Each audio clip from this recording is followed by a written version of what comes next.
한국에서 일어난 충격적인 일들이 전 세계를 발칵 뒤집어 놓고 있습니다. 여기 한국의 어두운 이면을 목격한 사이버 범죄 전문가가 있는데요. 그가 발견한 건 상상을 초월하는 규모의 조직이었죠. 한국인들이 이렇게 쉽게 속을 줄은 몰랐어요. AI 기술까지 동원해서 수조 원을 털어갔다니. 더 충격적인 건 이게 빙산의 일각이라는 거예요. 동남아 전역에 퍼진 거대한 범죄 조직이 한국을 집중 공략하고 있었죠. 정부 기관은 완벽하게 흉내내어 민생지원금까지 훔치고 있는데요. 한국인들은 너무나 순진하게 믿어버렸어요. 과연 한국이 왜 이렇게 만만한 표적이 되었을까요? 제 이름은 카엔 아덴트예요. 지난 15년 동안 아시아 전역에서 디지털 사기의 진화를 추적하는 사이버 범죄 전문가로 일해왔죠. 하지만 2025년에 제가 발견한 것은 상상을 초월했습니다. 여러 나라에서 무고한 피해자들로부터 수조 원을 훔친 너무나 방대하고 정교한 범죄 조직이었어요. 처음 이상한 패턴을 발견한 건 한국의 피해 보고서를 검토하던 중이었습니다. 전년도 보이스피싱 피해액이 8,545억 원이었는데 2025년 상반기에만 이미 6,421억 원의 손실이 발생했더군요. 서울 사무실에 있던 팀원들에게 말했죠. 이건 단순한 증가가 아니에요. 폭발적인 성장입니다. 누군가가 게임의 규칙을 완전히 바꿔버렸어요. 범죄의 반복적인 성격이 제 눈길을 끌었습니다. 똑같은 정교한 수법, 똑같은 AI 음성 모방 기술, 똑같은 정부 지원 프로그램 표적화였죠. 모든 피해자가 공공기관의 완벽한 목소리 흉내를 들었다고 보고했어요. 받은 위조 문서들은 진짜와 구별할 수 없을 정도로 정교했답니다. 그들은 단순히 돈만 훔치는 게 아니에요. 저는 깨달았죠. 신뢰 자체를 훔치고 있는 거예요. 제가 일본 경찰청의 데이터를 확인했을 때 숨이 막힐 정도였습니다. 2024년에 888억 엔의 피해가 있었는데 이것도 이미 충격적인 수치였죠. 하지만 2025년 상반기 수치는 더욱 끔찍했어요. 매일같이 수십억 엔이 사라지고 있었습니다. 도쿄에 있는 제 동료가 보낸 암호화된 메시지에는 이렇게 적혀 있었어요. 카인, 이건 더 이상 개별 사기꾼들의 짓이 아니야. 조직화된 군대 같아. 싱가포르에서도 비슷한 패턴이 나타났습니다.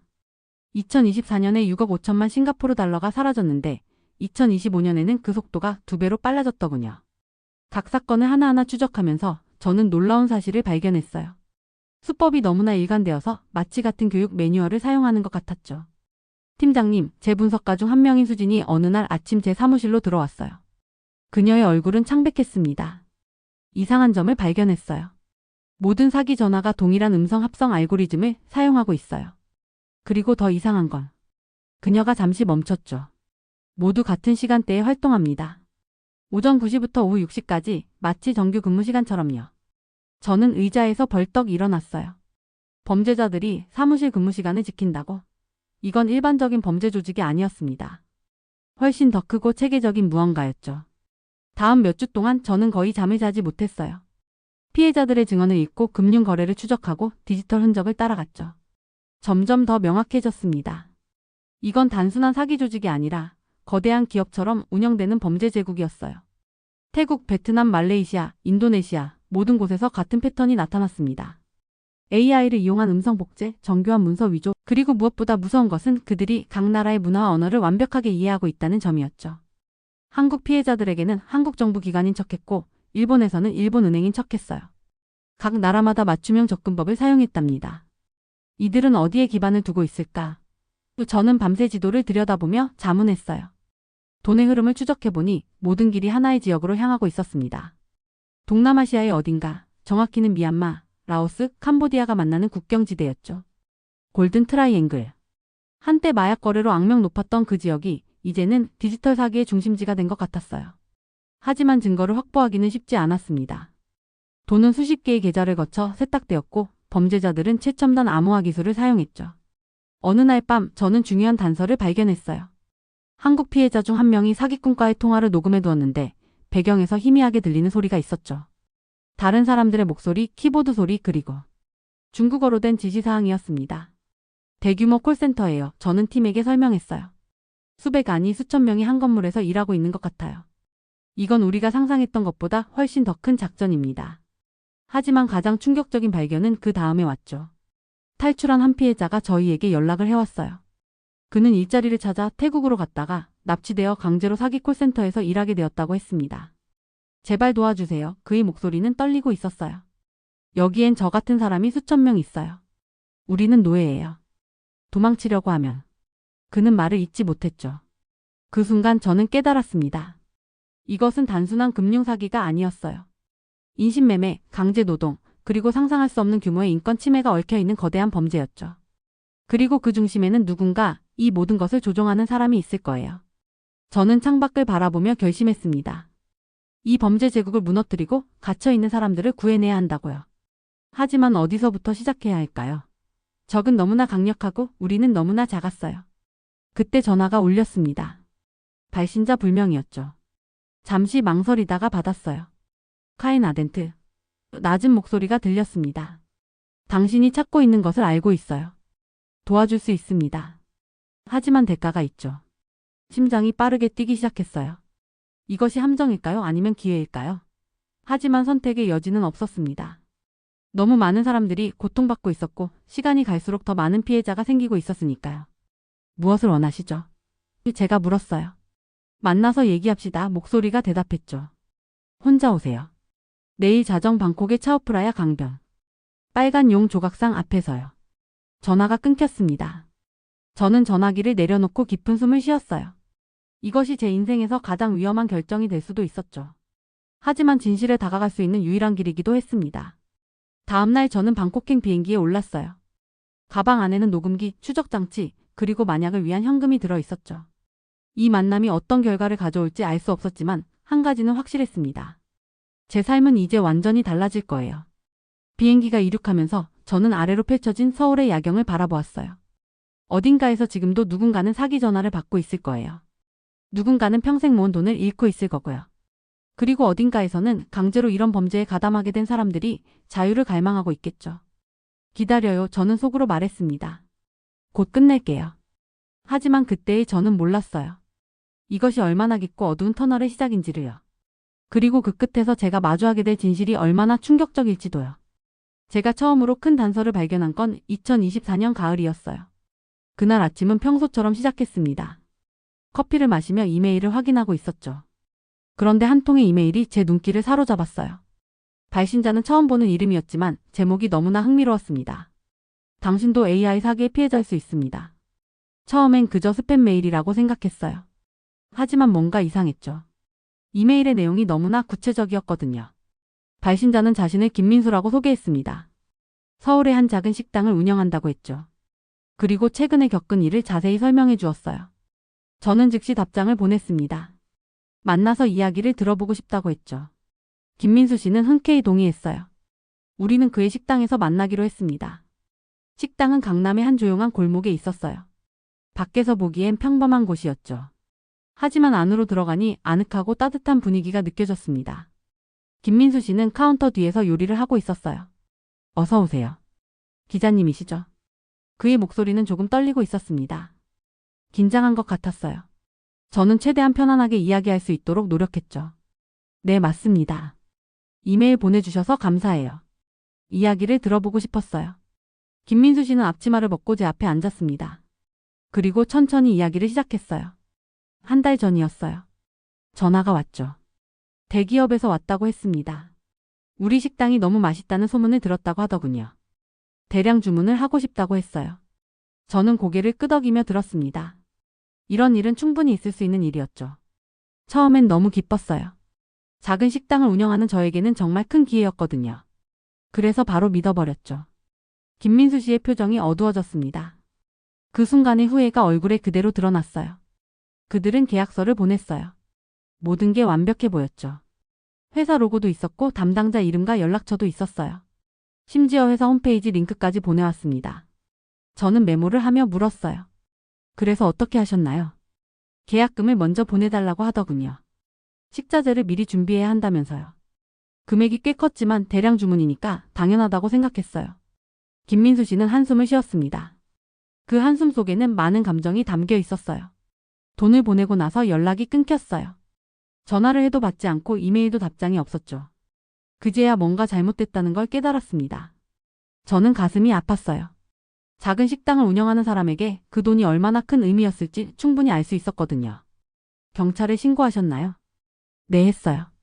하지만 추적이 어렵다고 하더군요. IP 주소도 해외로 되어 있고 계좌도 이미 폐쇄됐다고 했어요. 김민수 씨는 잠시 말을 멈췄습니다. 그리고 서랍에서 무언가를 꺼냈어요. 출력된 이메일과 계약서였죠. 이걸 보세요. 정말 진짜 같지 않나요? 저는 서류를 자세히 살펴봤어요. 김민수 씨 말이 맞았습니다. 모든 게 너무나 정교했어요. 로고도 완벽했고 문서 양식도 실제 대기업에서 사용하는 것과 똑같았죠. 한 가지 이상한 점이 있었어요. 김민수 씨가 말을 이었습니다. 나중에 생각해보니 담당자가 너무 친절했어요. 대기업 직원치고는 말이죠. 그리고 우리 식당에 대해 너무 잘 알고 있었어요. 어떤 걸 알고 있었나요? 메뉴 이름은 물론이고 특별 요리까지 알고 있었어요. 심지어 제가 매주 화요일마다 시장에 가는 것도 알더군요. 저는 등골이 서늘해졌습니다. 이건 단순한 사기가 아니었어요. 누군가 김민수 씨를 오랫동안 관찰하고 연구했다는 뜻이었죠. 혹시 SNS를 하시나요? 네, 인스타그램을 해요. 식당 홍보용으로요. 모든 게 맞아떨어지기 시작했어요. 사기꾼들은 SNS를 통해 정보를 수집했을 거예요. 그리고 그 정보를 바탕으로 완벽한 시나리오를 만들었겠죠. 김민수 씨와의 만남은 제게 큰 충격을 주었습니다.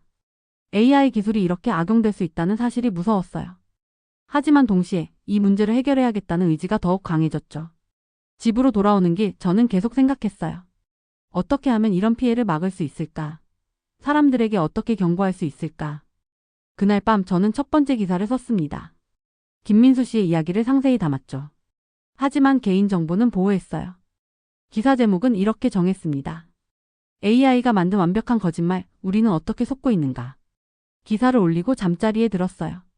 하지만 잠이 오지 않았죠. 머릿속엔 온통 이 사건에 대한 생각뿐이었습니다. 다음날 아침 놀라운 일이 일어났어요. 제 이메일함이 가득 차 있었죠. 수십 명의 사람들이 비슷한 경험을 했다며 연락을 해온 거예요. 한 명씩 이야기를 들어보니 패턴이 보이기 시작했습니다. 대부분 소상공인이었고 SNS를 활발히 하는 사람들이었어요.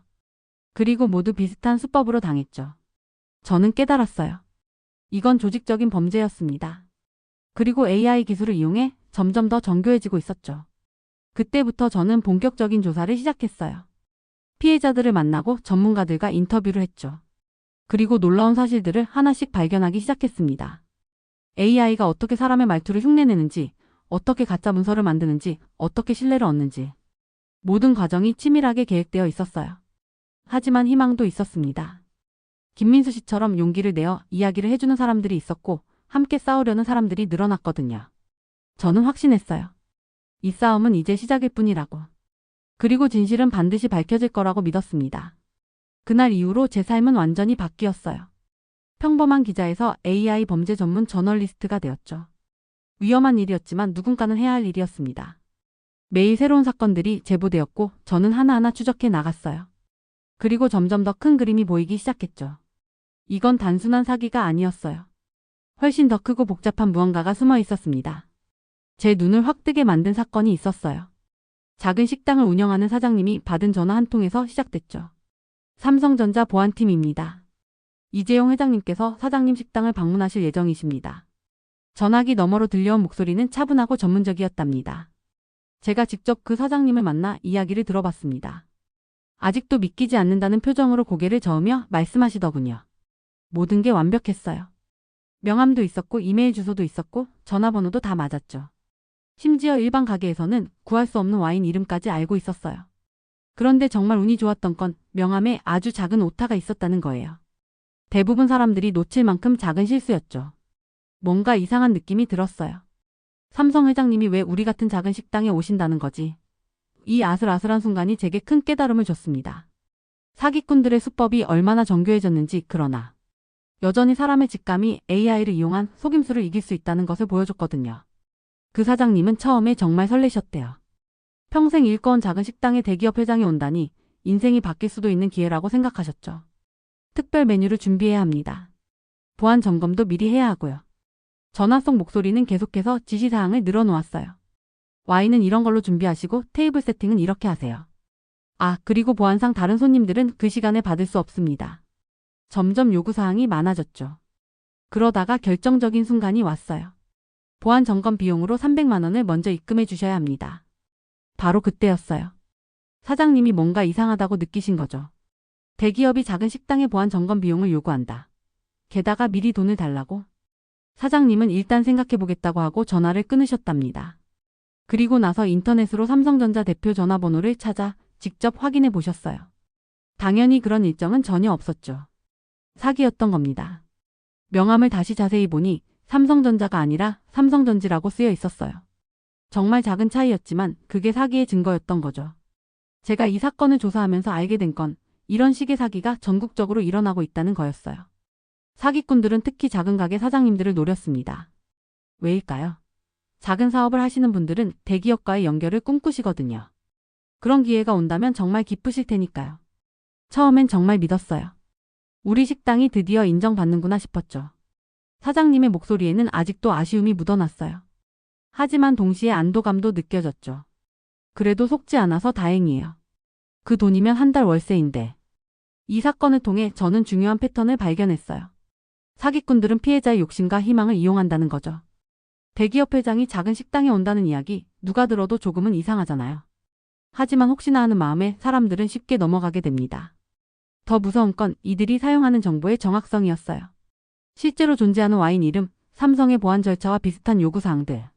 이런 디테일이 사람들을 속이는데 큰 역할을 했죠. AI가 인터넷에서 수집한 정보를 조합해서 그럴듯한 시나리오를 만들어낸 거예요. 제가 다른 피해자들을 만나면서 들은 이야기도 비슷했습니다.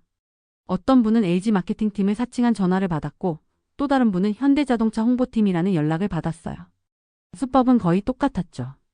먼저 좋은 소식으로 접근하고 점점 돈을 요구하는 방식이었습니다. 전화 목소리가 정말 전문적이었어요. 존댓말도 완벽하게 썼고 업계 용어도 다 알고 있었죠. 한 피해자분이 제게 말씀하셨어요. 이게 바로 AI의 무서운 점이었습니다. 수많은 데이터를 학습해서 완벽한 전문가 흉내를 낼 수 있다는 거죠. 하지만 희망적인 부분도 있었어요. 사람의 직감은 여전히 강력한 무기였거든요. 뭔가 너무 좋은 이야기라서 오히려 의심스러웠어요. 사기를 피한 분들은 대부분 이런 말씀을 하셨습니다. 상식적으로 생각해보면 이상한 점들이 보인다는 거죠. 이 사건을 조사하면서 저는 깨달았어요. 기술이 아무리 발전해도 사람의 탐욕과 희망을 이용하는 수법은 변하지 않는다는 거예요. 다만 그 방법이 더 정교해지고 있을 뿐이었습니다. 그리고 우리가 이런 사기를 막을 수 있는 가장 좋은 방법은 너무 좋은 이야기는 한 번 더 의심해보는 거라는 것도 배웠죠. 삼성 사장님 사건은 제게 정말 많은 것을 가르쳐줬어요. 작은 오타 하나가 큰 피해를 막을 수 있다는 것, 그리고 아무리 완벽해 보이는 속임수도 결국은 허점이 있다는 것을요.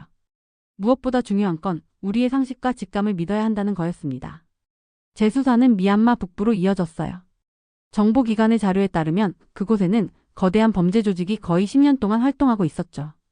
제가 그곳에서 발견한 것은 상상을 초월했습니다. 바이소 오청과 그의 아들 바이잉창이 이끄는 이 조직은 단순한 범죄 집단이 아니었어요. 그들은 군사화된 제국을 만들어냈더군요. 무려 3만 1천 건의 보이스피싱을 저질렀습니다. 훔친 돈은 약 2조 원에 달했죠. 도박 사업으로는 3조 4천억 원을 움직였어요. 하지만 숫자만으로는 이 끔찍한 실상을 다 표현할 수 없었습니다. 탈출한 피해자들의 증언을 찾았어요. 사람들이 감금되어 있었고 사기 작전에 강제로 참여해야 했답니다. 휴대폰과 신분증은 모두 빼앗겼죠. 현지 정보원이 제게 말했어요. 여성 피해자들이 가장 심각한 피해를 입었습니다.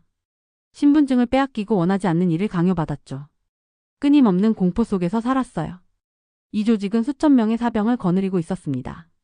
현지 민병대의 보호를 받으며 활동했죠. 그들이 몰락한 이유는 정말 아이러니했어요. 바이잉창의 슈퍼카 수집 취미가 결국 그들을 망하게 했더군요.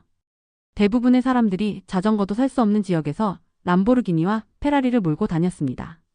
수년간의 수사로도 밝혀내지 못했던 것을 이 화려한 자동차들이 드러낸 거죠. 미얀마의 내전이 일어났어요.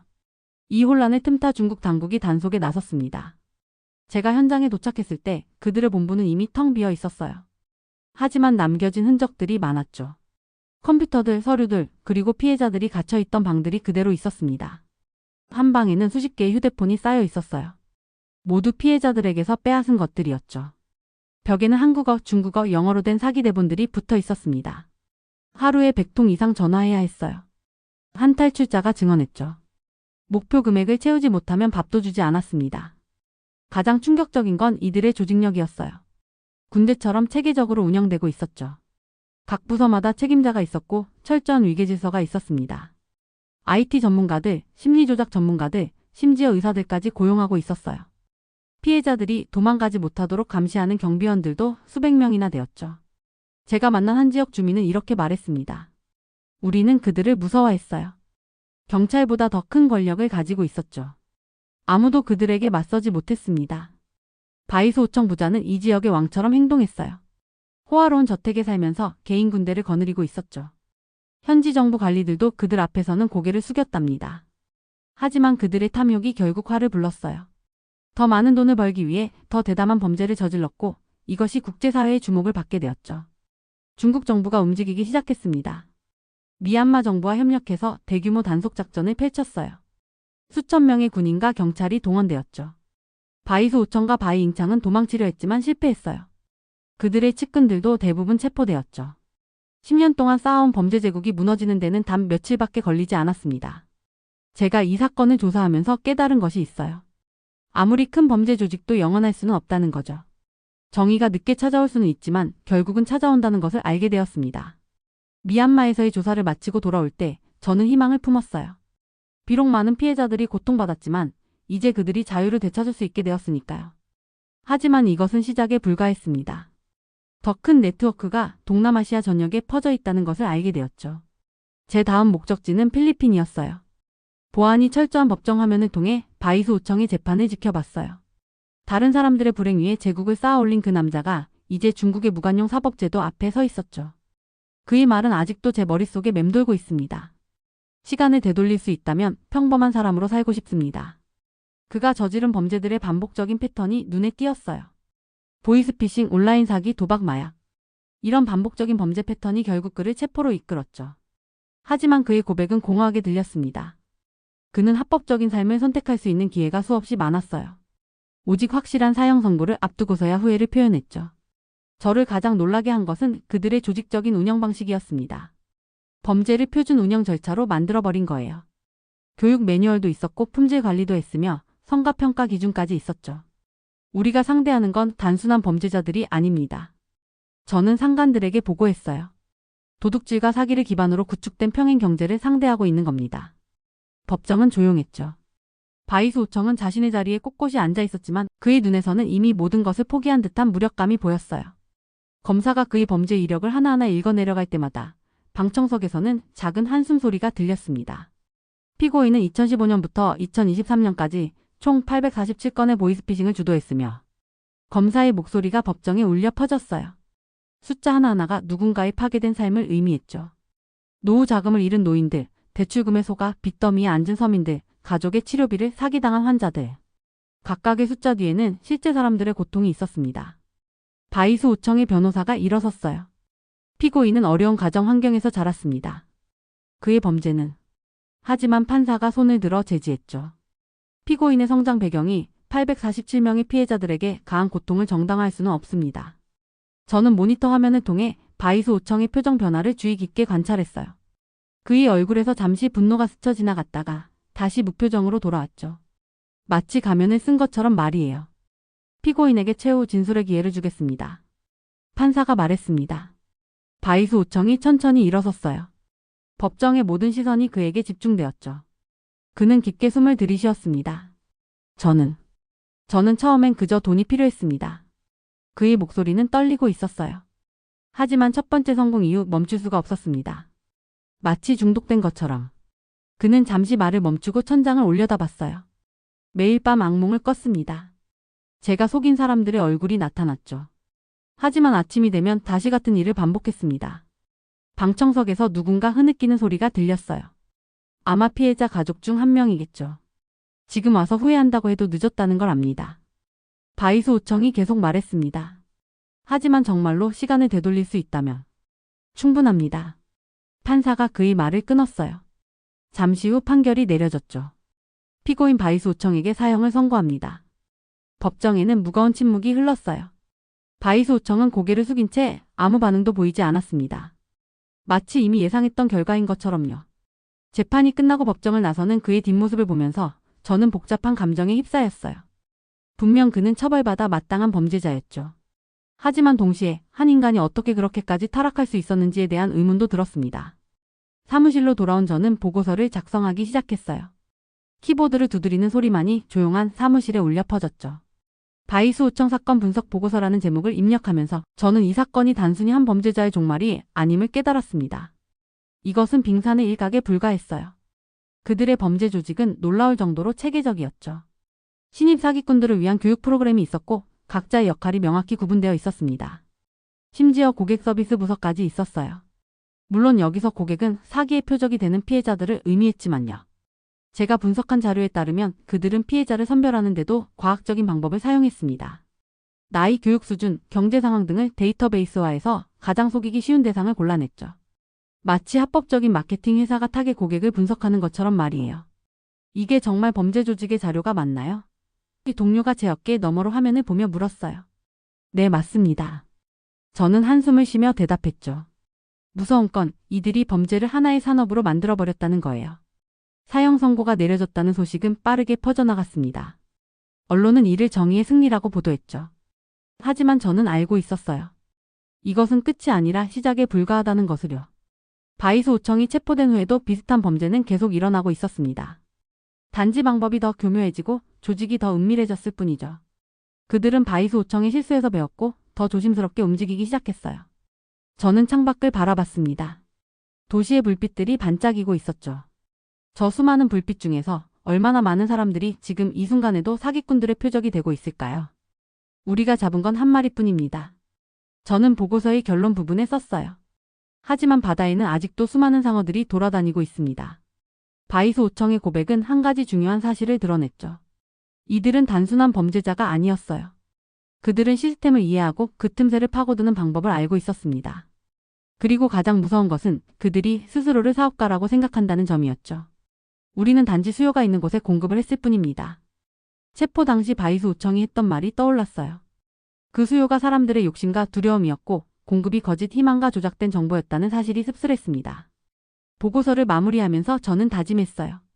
바이스 5청 같은 사람들이 더 이상 나타나지 않도록 우리의 시스템을 더 강화해야 한다고요. 하지만 동시에 왜 사람들이 이런 사기에 넘어가는지도 이해해야 했습니다. 가난, 질병, 외로움. 이런 취약점들이 사기꾼들에게는 기회가 되었죠. 우리가 진정으로 싸워야 할 대상은 범죄자들뿐만이 아니었어요. 그들이 악용하는 사회의 약점들도 함께 해결해야 했습니다. 바이스 5청은 이제 곧 형이 집행될 것입니다.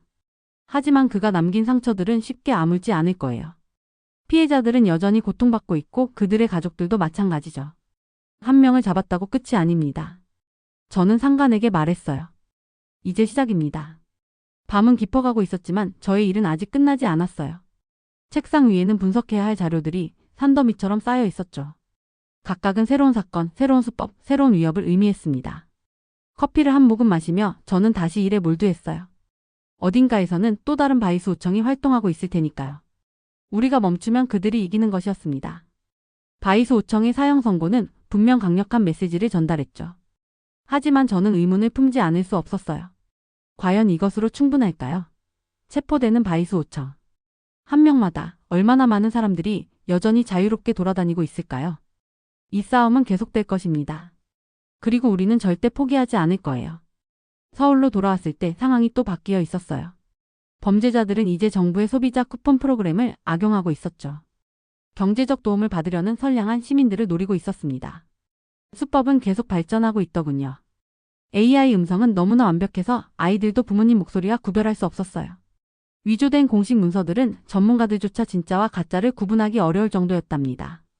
올해 피해액이 1조 원을 넘을 거예요. 제가 법 집행 관계자들이 모인 자리에서 말했죠. 이건 단순한 범죄의 물결이 아니에요. 사회적 신뢰에 대한 근본적인 도전입니다. 이런 사기가 계속 성공한다는 것은 기술이 우리의 방어를 앞질렀다는 증거였어요. 하지만 희망도 보았습니다.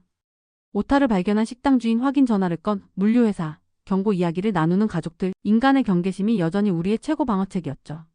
의심스러운 전화를 끊을 때마다, 확인할 때마다, 경고를 공유할 때마다 제가 발표해서 강조했어요. 여러분은 자신만 보호하는 게 아니에요. 지역사회를 보호하는 거죠. 이 보고서를 쓰는 지금도 보이스피싱은 계속 진화하고 있어요. 한때 무작위로 전화를 걸던 범죄자들이 이제는 AI, 딥페이크, 도난당한 데이터를 정교하게 활용하고 있었습니다. 하지만 우리도 진화하고 있었죠.